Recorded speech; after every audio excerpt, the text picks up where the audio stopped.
un poquito de teoría, ¿vale? Un poquillo de teoría, pero no nos quedamos en que solamente es teoría así porque sí.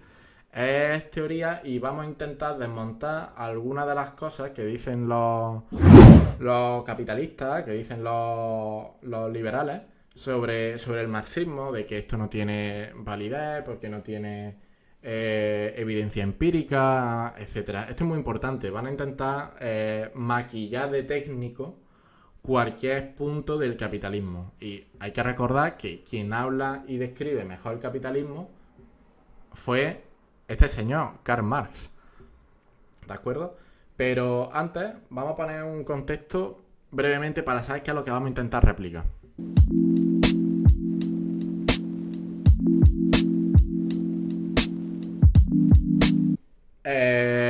Brevemente, pinceladas muy breves, me voy a quedar muy en la superficie, ¿de acuerdo? Karl Marx expone que en el capitalismo se producen unas ganancias brutales por parte de los capitalistas. Los capitalistas, Marx entiende de que hay dos grupos que se anteponen. Todo esto viene de la visión hegeliana, etcétera, etcétera. ¿Qué son los capitalistas? Los capitalistas son los que tienen la propiedad de los medios de producción. Estos medios de producción esto es muy importante, pues después los capitalistas dicen es que los comunistas quieren terminar con la propiedad privada. Bueno, se quiere terminar con la propiedad privada de los medios de producción, ¿de acuerdo? Que son las fábricas. Cuando se dice fábrica, no pensar solamente en la fábrica esta a nivel industrial, no. Una fábrica también es restaurante, como hemos visto del señor anterior, también es una oficina o también es tu casa si la empresa te dice que puedes trabajar desde casa. Y que tiene además también, como estamos en la época industrial, informática, etcétera, también son las máquinas. ¿De acuerdo? Pues los capitalistas son los que tienen la propiedad sobre estos medios de producción. Pero Marx también expone de que toda propiedad es porque primero ha habido una expropiación. Y estas ganancias capitalistas se producen porque extraen una cosa que es, yo diría que la piedra angular, que es la plusvalía. Los capitalistas extraen la plusvalía, que es todos los trabajadores, todos los proletarios, toda la clase obrera, al no tener la propiedad de los medios de producción, tenemos que vender nuestra fuerza de trabajo a los capitalistas. Y vendemos nuestra fuerza de trabajo. Lo que pasa es que ya la distinta legislación, las distintas leyes, los distintos límites, algunos físicos, por ejemplo, no podemos trabajar más de 24 horas al día porque solamente hay 24 horas,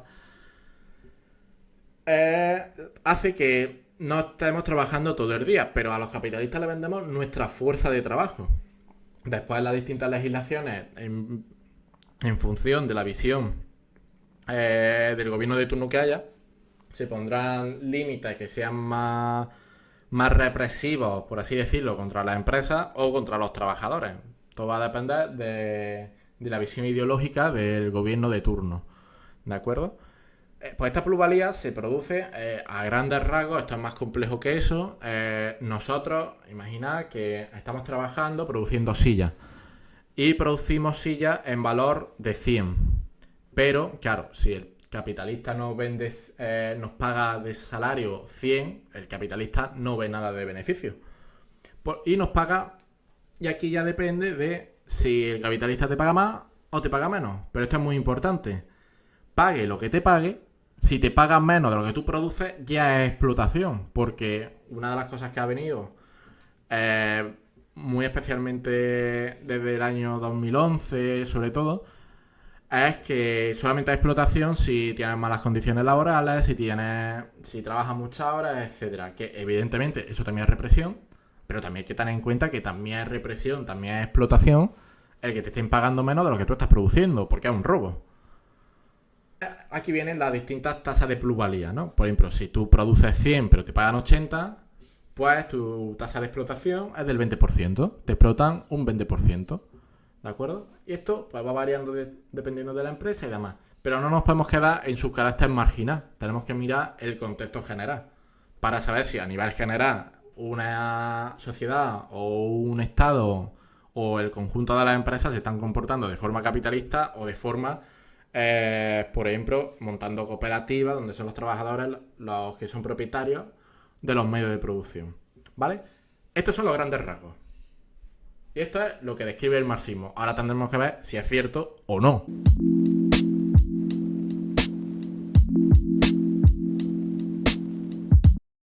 Así que vamos a replicar primero este primer punto, la teoría del valor-trabajo, y el segundo punto, la ley de la tendencia decreciente de la tasa de ganancia. ¿Esto qué es? Esto es lo que quiere decir, Marx se dio cuenta que conforme aumentaba la acumulación de capital de las empresas, aumentaba la tasa de plusvalía, se expropiaba más a los trabajadores, pero la tasa de ganancias iba decreciendo. Eso es lo que Marx hace y explica que como esa tasa de ganancias va reduciéndose y los capitalistas viven por y para la ganancia, empiezan a ocurrir las crisis cíclicas del capitalismo.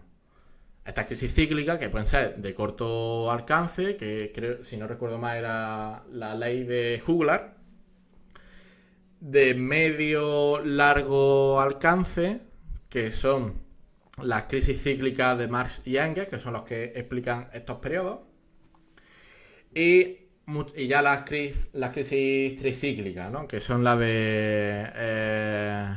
se me ha ido el nombre del economista, pero era un economista ruso. ¿Vale? Y esto es lo que explica cómo se reduce esta tasa de ganancias, se producen las crisis cíclicas del capitalismo. Crisis que son de sobreproducción. Vale. De momento nos hemos quedado en, oye, ¿existe la teoría del valor-trabajo? ¿Esto replica o no replica? Y la ley de la tendencia decreciente de la tasa de ganancias, ¿se da o no se da? Eso es lo que vamos a hacer únicamente. ¿De acuerdo? Pues vamos a ello. Lo primero es... Claro, esto es lo que explica. Aquí tenéis la referencia. Esto lo podéis encontrar en el Capital, en el tomo 3, que es el proceso de producción capitalista en su... Espérate que no veo. En su conjunto. Y aquí es donde lo veis, ¿no? La tendencia progresiva de la cuota general de ganancia a bajar es simplemente una forma propia del modo de producción capitalista, de expresar el progreso de la productividad social del trabajo. ¿Vale? Aquí lo tenéis puesto, pero también lo podéis tener...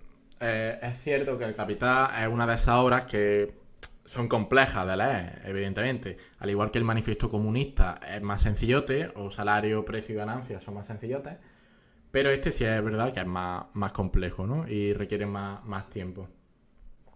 ¿Vale? Pero esto básicamente es lo que dice, y esto es lo que vamos a analizar. Pero para analizar esto primero tenemos que ver si existe o no existe la plusvalía. Hay que decir que en el Capital, que esto es una de las cosas que, por ejemplo, Juan Ramón Rayo dijo hace un tiempo, y es que cogió un fragmento del Capital, creo que era, y que era que Marx decía diciendo, se ve a simple vista no sé qué. Y claro, Rayo decía, que esto es verdad que lo decía acertadamente, tú no puedes decir que se vea a simple vista cuando tú estás intentando hacer ciencia, cuando estás intentando hacer el socialismo científico, ¿de acuerdo? Tienes que demostrarlo, tienes que exponer unas fórmulas, que esas son parte de tu hipótesis y tu formulación, y tienes que intentar replicar. Vale, ¿cuál es el único problema? Que Rayo se quedó con ese fragmento, no se leyó toda la obra. Pues si se lee toda la obra, que esto es lo importante, se van a utilizar las fórmulas que están en el Capital. No se va a utilizar ninguna otra, para que no se diga de que está utilizando otras fórmulas para intentar forzar que replique. No, la fórmula que está en el Capital, ¿de acuerdo? G es la ganancia, P es la plusvalía, ¿qué más? C es el capital constante, que son las máquinas, las fábricas, etcétera. V es el capital variable, los trabajadores, ¿de acuerdo? Pero hay más. Las mercancías, que esto es importante, hay que distinguir mercancía de producto. Producto es cuando tú produces algo y es para ti mismo, pues producto. Cuando tú, que eso tiene un valor de uso para ti mismo. Cuando tú ese producto lo intentas intercambiar, principalmente a cambio de dinero, se llama mercancía. Y aquí tenemos la fórmula de la mercancía. Capital constante más capital variable más la plusvalía. La cuota de plusvalía o la tasa de plusvalía es la plusvalía entre el capital variable. Simplemente, ¿no? Y tenemos otro punto que es muy importante, que es la composición orgánica del capital. ¿Vale? que básicamente es una proporción. Cuando se habla de proporciones en matemáticas es dividir, ¿vale? Esto, cuando se dice la proporción de, es dividir. Es la traducción matemática, simplemente. Y esto te muestra cuánta acumulación de capital hay sobre el capital variable. Es decir, cuántos los capitalistas están acumulando y si lo están acumulando ellos, porque no se está distribuyendo entre el capital variable, los trabajadores. ¿De acuerdo? Esto es muy importante y es que, claro, para esto necesitamos datos. Necesitamos datos. ¿Qué datos se van a utilizar? Se van a utilizar de datos la agencia tributaria. La agencia tributaria, que a pesar de lo que diga Miguel Bosé, no es una entidad comunista, ¿de acuerdo? Y vamos a utilizar los datos de la agencia tributaria, que recordemos que es la que tiene soberanía para, si hace falta, embargar determinados tipos de propiedades. Por ejemplo, hay propiedades de Miguel Bosé que han quedado retenidas por la agencia tributaria al ser Miguel Bosé moroso, ¿no? ¿Vale? Por mucho de que sea así el logo de la agencia tributaria poco tiene que ver con el socialismo o con el comunismo, ¿no? Entonces vamos a utilizar los datos de la propia agencia tributaria. ¿De acuerdo? La agencia tributaria, si no recuerdo mal, tiene datos del impuesto de sociedades desde el año 2002 hasta el 2018, creo. Y, por ejemplo, en el último año, los datos más recientes son los del 2018, que tiene casi 3 millones de empresas, ¿vale? En el 2018 creo que había 3,3 millones. Es decir, que tiene prácticamente todas las empresas. Puesto que no todas las empresas tienen por qué declarar. Hay algunos requisitos que si se satisfacen, pues presenta declaración o no. Y esto es un punto importante. ¿Este número de empresas es suficiente o no para determinar que los datos que salgan son representativos o no? Bueno, pues para esto lo que tenemos que utilizar, como vamos a utilizar correlaciones, y esto son cuestiones de estadística, tenemos que ver un punto que es muy importante, ¿no? Que es cuántas muestras necesitamos para tener un tamaño de efecto con una potencia del 80%. ¿Qué es esto de la potencia? La potencia, esto quiere decir que si tú intentas esto, replicar un experimento, por ejemplo, 100 veces, el 80% de las veces te va a salir X resultado. ¿Vale? Por supuesto, una potencia de 90% es que de 100 veces que haga el experimento, 90 te va a salir ese mismo resultado o un rango. ¿De acuerdo? Bueno, pues aquí tenemos a la izquierda una gráfica con cuántas muestras se necesitan como mínimo para cada tamaño de efecto. Lo de que hay un tamaño de efecto lo vamos a ver un poquillo más adelante. ¿De acuerdo? Y a la derecha tenemos el mínimo tamaño de efecto visible con cada potencia. Pero yo diría que todo esto se representa y se reduce mucho mejor con esta segunda gráfica así en naranjita. Que es qué potencia esperamos en función del número de muestras que tengamos por grupo. Os tiene que quedar claro que cuando se hace un experimento científico, normalmente se utilizan dos grupos. Uno es el grupo de control y otro es el grupo experimental. Al grupo de control nunca se le da nada. Por ejemplo, una medicación. Por ejemplo, la vacuna. ¿Vale? Que es el caso más reciente. Pues para el caso de la vacuna, el grupo de control no recibe la vacuna. Porque, por eso se llama de control. Porque tú no puedes añadirle nada a ese grupo de control. Sin embargo, el grupo experimental puede hacer dos cosas. O le puedes dar la vacuna o le das un placebo. ¿Recordáis que hubo gente que dijo: es que yo he sido voluntario para la vacuna y me he infectado? Y de repente que era un placebo. Lo que había recibido era un placebo. ¿Vale? Pues eso. Por eso hay el grupo experimental. Porque o se experimenta viendo el placebo o viendo la propia vacuna. Y así se ve, por ejemplo, se puede comparar. Si tú ves que la gente que recibe el placebo tiene unos efectos muy similares a la que recibe la vacuna y estos unos resultados muy similares al grupo de control, pues tú lo que dices es que la vacuna no te sirve para nada. ¿Vale? Por eso se hace. Creo que así se puede entender un poquito mejor y que entendáis mejor también cuando a lo mejor en prensa salga, se demuestra leña. Es una evidencia de leña. Hay que coger el estudio y hay que analizarlo bien. Hay que ver qué tamaño de efecto tiene, qué muestra tiene, porque fijaos. Y sé que ahora mismo a lo mejor muchas no sabéis lo que es un tamaño de efecto, pero no os preocupéis. Para encontrar tamaños de efectos pequeños, de acuerdo con una potencia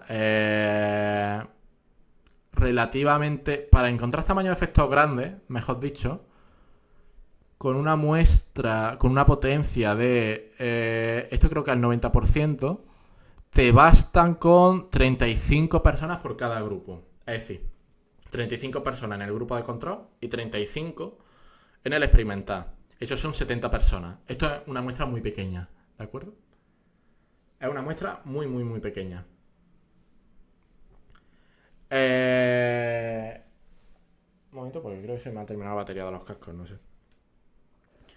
Fijaos cómo encontrar posición para tamaño de efectos pequeños, para encontrar... Es que no llega. Con estas muestras de 100 por grupo, 200 personas, no llega al 90%. Para tamaño de efectos medianos, sí llega. Con 90 personas por cada grupo, 180. ¿Vale? Bien. Vale, ¿qué son los tamaños de efectos? Porque esto es importante, porque creo que habréis escuchado alguna que otra vez eso de correlación no implica causalidad. Bueno, yo suelo decir una cosa que es lo que se empieza a decir de forma extendida, hay en algún punto que no es del todo correcto. El que no es del todo correcto de eso de correlación no implica causalidad. Bueno, la correlación básicamente es, bueno, se correlaciona que, no sé, pongamos algún ejemplo. Conforme más llueve, más se moja el suelo. Es una correlación. No significa que cada vez que llueva se moje el suelo. En este caso es muy evidente, ¿no? Pero podría existir otras correlaciones que no queden tan claras. Pero tú como muestra de que eso es más evidente o menos evidente. Bueno, pues... O que no hay otras variables, porque claro, puedes correlacionar, pero es que puede ser que correlacione por mera casualidad, ¿no? Porque si tú coges, por ejemplo, dos variables, pues es muy normal que una te correlacione más que la otra. El tema está en analizar si esas variables son confusorias o no, es decir, si pueden crear confusión, o si hay más variables que entren en juego. Todo eso lo mides con los tamaños de efectos. Esto es una forma de analizarlo. Hay otra que es la teoría bayesiana, pero bueno, eso de momento lo vamos a dejar un poquillo apartado. Los tamaños de efectos simplemente veis estas dos gráficas, ¿no? Que son básicamente campanas de Gauss. Bueno, veis que hay una distancia entre ambas, entre el punto... De hecho, veis que uno es el control y otro es el experimental que he dicho antes, ¿no? Entre el punto más alto de esa gráfica. Bueno, pues esa distancia es el tamaño de efecto. Y yo esto lo explico así para que quede claro. Cada puntito de distancia, que en este caso con un tamaño de efecto grande, que es el 90, pues los tamaños de efecto pequeños son de 0 a 0,20. Medianos son de 0,21. Bueno, y pequeños también podrían ser hasta el 0,4. Serían del 0 al 0,4, podrían ser también. Depende en qué rama te muevas, pero bueno. Los medianos son del 0,41 al 0,79 y los grandes del 0,80 y mayores. Entonces, esta de 0,90 es un tamaño de efecto grande. Y veis esa diferencia de 13, ¿no? Bueno, pues esa diferencia de 13 lo que significa son, para que lo entendáis, no es así exactamente, ¿de acuerdo? Es básicamente cada puntito de diferencia, en este caso hay 13,5, son motivos que podrían explicar esa misma correlación. Evidentemente, tamaño de efectos más grandes tiene más diferencia y tamaño de efectos pequeños menos diferencia. Lo ideal es conseguir tamaño de efectos pequeños, pero es que hemos visto antes lo complicado que es encontrar tamaños de efectos pequeños. Necesita una muestra muy grande y hay veces que no tiene esa muestra tan grande. ¿De acuerdo? Y fijaos una cosa muy importante también, que es el overlap, que es el solapamiento. Este es el 65%, tamaño de efecto grande, ¿de acuerdo? Fijaos un tamaño de efecto pequeño, solapamiento al 92%.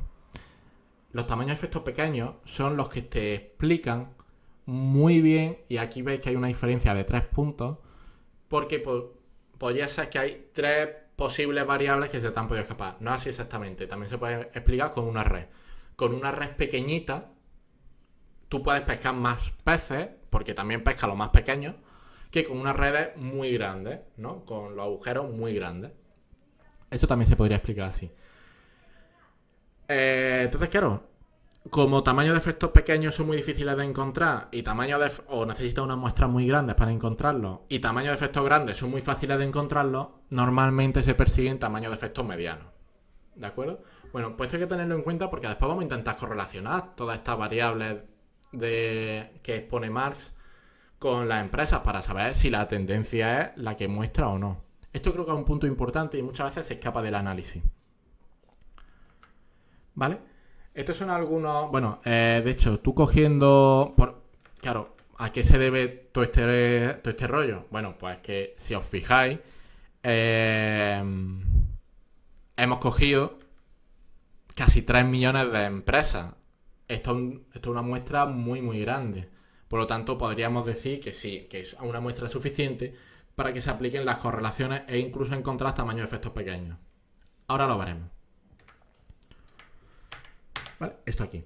Bueno, pues si cogemos las 2,9 millones de empresas, ¿qué es lo que nos encontramos? Que la tasa de acierto de la teoría del valor trabajo sobre el valor del mercado, porque esto es importante. Habíamos visto antes, aquí, esta es la fórmula de las mercancías. ¿Vale? Esta fórmula de las mercancías no es otra cosa más que el valor del negocio que tiene cada empresa. Es decir, si la teoría marxista es cierta, esta M tiene que coincidir con estadísticas. Esto también por si lo queréis intentar replicar vosotros y vosotras. Estadísticas por impuestos. Impuestos sobre sociedades. Las cuentas anuales de la empresa. Vamos al año 2018 mismamente. Vamos a las no financieras. Vamos a coger las grandes. Por sector. Vale. Vale. ¿Veis esta P? Bueno, pues si la teoría marxista es cierta, para cada empresa, por ejemplo, para el conjunto de las grandes empresas deberíamos tener una M, que es el valor de las mercancías, muy similar. A ver, se entiende. Acertar 100% es muy complicado. Esto también tiene que quedar claro. Normalmente, ¿qué es lo que se dice? Bueno, si tú nos sale un valor que es el 75% o mayor de este valor, pues se puede tener en cuenta que, vale, ha acertado. ¿Vale? Porque adivinar o estimarlo al 100% es muy complicado. Siempre hay fallos, pues siempre hay ruido estadístico o demás. Pues aquí vamos a hacer lo mismo, pero aquí vamos a ser más exigentes. Tiene que coincidir con un 80% o más. Y si sobrepasa del 100%, pues como mucho un 120%. Una diferencia del 20%. Tanto por abajo como por arriba. ¿Vale? Por eso se dice eso. Entonces, presentar. Aquí lo que nos vemos es que acierta el 98,91%. ¿Vale? La teoría del valor trabajo. La M que nos sale coincide en un 98% con el valor encadenado de los negocios de las 2,9 millones de empresas en España. Y esto puede parecer insignificante, pero recordad qué componente hay aquí. La P, que es plusvalía. ¿Vale? Esto es muy importante. Sí, existe plusvalía. Por lo tanto, sí, este punto de la teoría marxista es cierto. ¿Vale? Ahí está. ¿Y cuál es la tasa de plusvalía en España? Pues esto es importante, porque es del 135%. El 135% es que con lo que tú produces en un año, la empresa te puede pagar todo el salario de ese año, ¿vale? Todo el salario de ese año, que ese ya se tenía en cuenta que te lo tenía que pagar, el del siguiente al completo y el 35% del otro, por ejemplo. Va a terminar 2021, ¿vale? Bueno, pues eso se tiene en cuenta que te lo tienen que pagar sí o sí.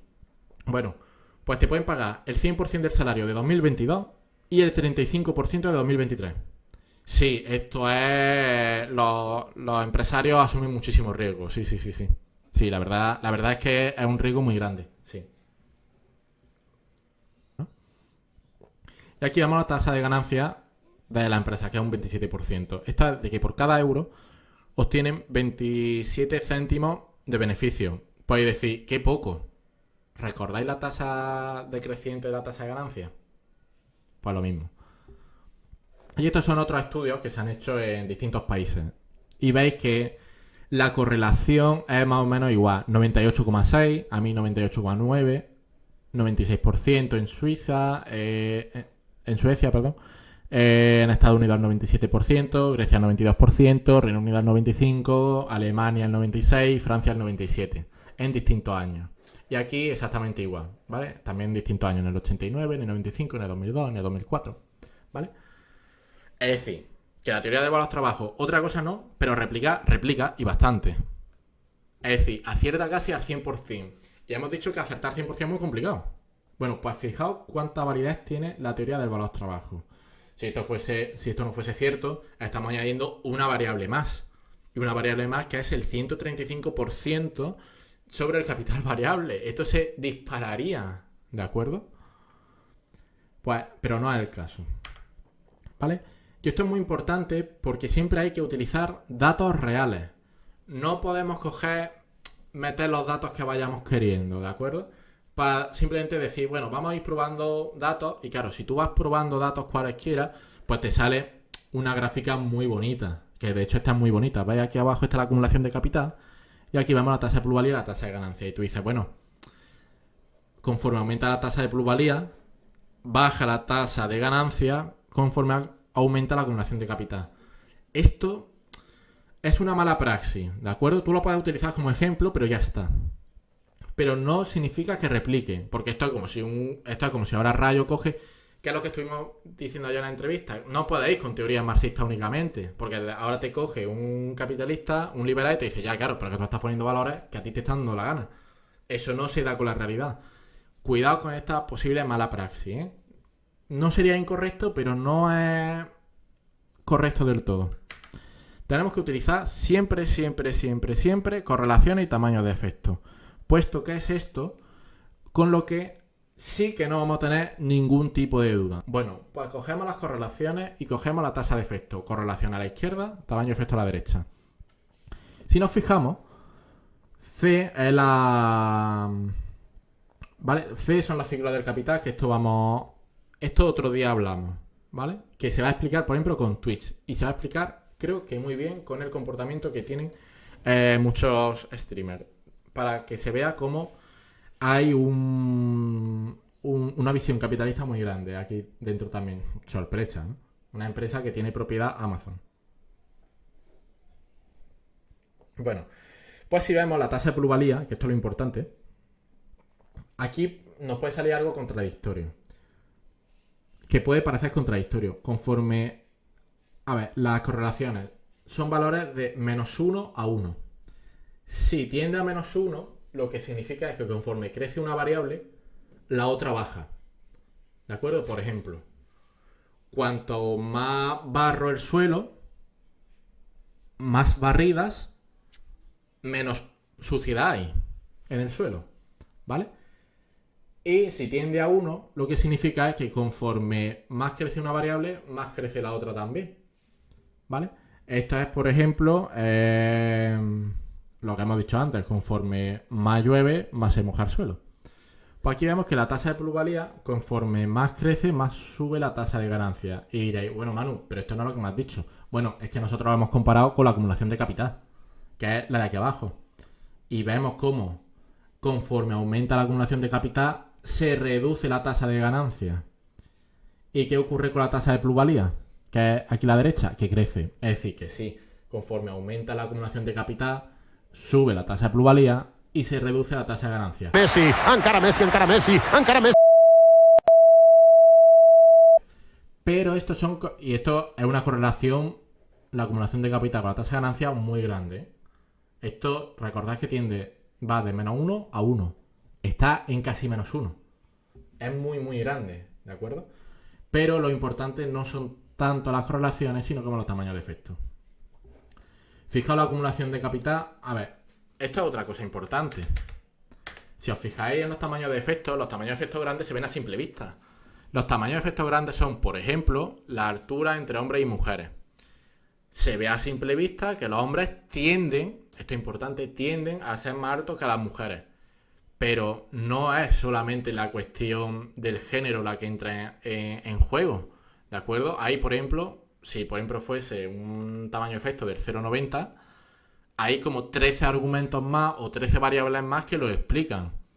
Por eso cuando muchas veces dicen, es que se ve muy claramente como biológicamente los hombres son no sé qué sobre las mujeres. Bueno, pues si se ve tan a simple vista es porque hay tamaños de efectos grandes y hay muchas más variables, como por ejemplo que a lo mejor las mujeres en una cultura capitalista heteropatriarcal están más estresadas y que el estrés juegue mucho que ver sobre, por ejemplo, la altura, o que sean las mujeres las que tengan que soportar todos los costes del embarazo, dañando, por ejemplo, articulaciones como las rodillas. Podrían tener algo que ver. No digo que sean las que tengan que ver, porque es cierto que aquí desconozco más el tema, pero que hay muchas más variables más que entran en juego. El estrés que se ven sometidas las mujeres, uno, sobre todo las de clase trabajadora, uno, por ser de clase trabajadora, y dos, por ser mujeres y sufrir también represión por ser mujeres en una cultura heteropatriarcal y machista, pues no es la misma que a la que se ve sometida un hombre, ¿no? Pues se ve que la acumulación de capital se ve a simple vista que conforme aumenta la acumulación de capital se reduce la tasa de ganancia. Es por esto también que tú dices, bueno, ¿cómo están criticando algo los liberales que se ve a simple vista? Porque es del 3. Tamaño de efecto grande es mayor de 0,80. Esto es 3. Es muy grande. También vemos que la acumulación de capital con la tasa de plusvalía es muy pequeña. Menor de 0,20, recordad. Aquí es 0,12. Entonces se puede decir, bueno, vale, ya lo vemos.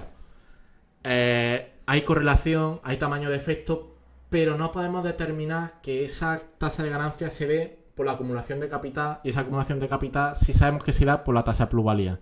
Es decir, que lo que dicen los liberales pueden tener razón. Pues no, porque esto, recordad que hemos cogido antes inicialmente los del año 2018. Y he dicho antes al principio, cuidado con los valores marginales. Porque no se equivocó, porque el propio Marx apunta, y está por escrito, que esto no se puede ver de forma absoluta, sino que este descenso de la tendencia decreciente de la tasa de ganancia es progresiva. Es decir, lo tienes que analizar sorpresa con el materialismo histórico. Claro, no te puedes quedar en solamente un año. Y esto es lo que hacen muchas veces los liberales. Cuidado con estos debates, que lo estuvimos diciendo yo en la entrevista. O tiene una base muy fuerte, por ejemplo aquí en conceptos económicos fuertes y sólidos, o los liberales te pueden marear aquí. Decir, pero es que mira, y incluso el que lo haga de una mejor forma te hace esta correlación y este tamaño de efecto y nos quedamos, ostras, pues sí, pues era cierto. Es que esto tiene que ser progresivo. Bueno, pues vamos a hacer progresivo con todos los datos de la agencia tributaria. Recordad, del 2002 al 2018. Pues la tasa de acierto de M, de las mercancías, coincide con P, la producción de todas las empresas, las 2,9 millones de empresas. Per Xavi, assistència de Xavi, més capradeta per Messi, Messi, immens Messi, encara Messi, encara Messi, encara Messi, encara Messi, encara Messi, encara Messi, encara Messi, encara Messi, encara Messi, encara Messi, encara Messi, encara Messi, gol, gol, gol, gol, gol, gol, gol, gol. Al 99,12%. Sí, si la teoría de los trabajos es cierta. De hecho, lo vemos, perdón, del 2005 al 2018. Antes he dicho 2002. Ha sido un error, no sé por qué. Sí, porque en el 2004 se cambió la forma de cálculo. La agencia tributaria, creo que fue. Coincide al 99%. Vamos a ver. La teoría de los trabajos replica, ¿vale? Y coincide.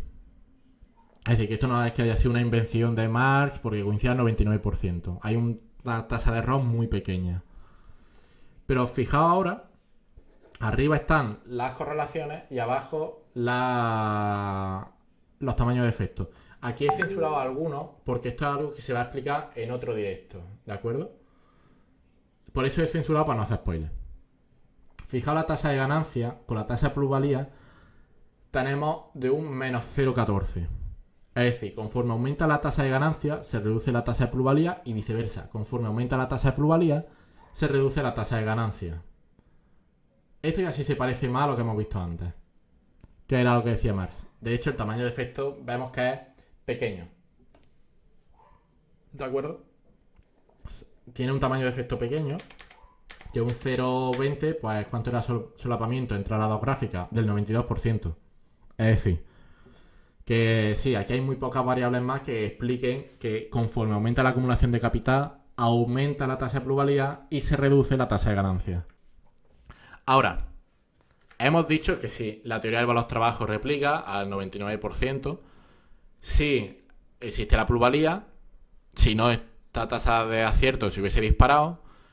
Sí, a nivel progresivo, de forma histórica, conforme aumenta la acumulación de capital, aumenta la tasa de plusvalía. Ahora, importante.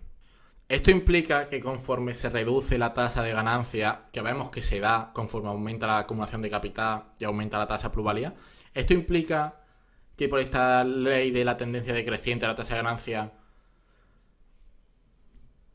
se producen crisis cíclicas en el capitalismo. Pues esto es la parte 2 y esto ya se verá en otro directo.